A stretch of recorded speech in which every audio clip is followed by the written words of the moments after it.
David Cullinane. Ceann Comhairle, the people that I give credit for delivering enhanced cardiac services for Waterford are the people of Waterford who took to the streets in their thousands several times and had to force this government kicking and screaming to deliver those very services. Ceann Comhairle, Simon Harris's record as a minister and as a leader is not one of competence, vision or progress.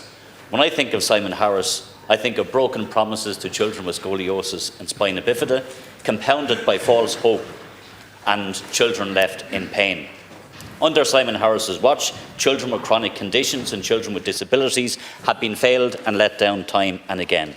And under Simon Harris's leadership, in what should have been a solution for these children, instead it was a long, long road of delayed care and poor health outcomes. In 2017, when he was Minister for Health, Simon Harris made that infamous solemn promise that no child would be left waiting longer than 4 months for scoliosis surgery by the end of that year. It was a clear commitment that offered hope to worried families.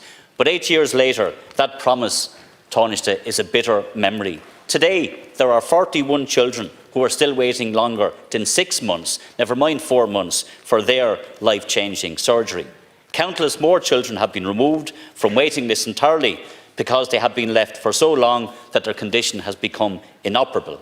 Precious children have lost not only their mobility, but tragically their lives. And of course, my heart today and my thoughts are with Harvey Morrison, Sherritt, and of course his parents as well, Gillian and Stephen. Tánaiste, in 2018, you also established Children's Health Ireland in law. That body is now set to be wound down in crisis because of devastating failures under your watch and the government's watch. CHI has been the subject of several serious reviews and scandals, much of which it tried to hide from families and from the Oireachtas.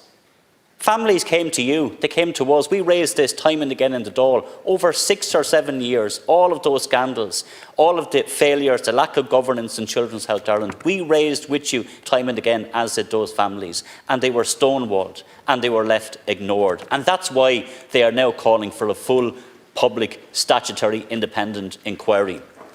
Despite the fact that you refused to accept this, you did sign off on the contract for the Children's Hospital. And we learned today that the 16th completion date will come and go.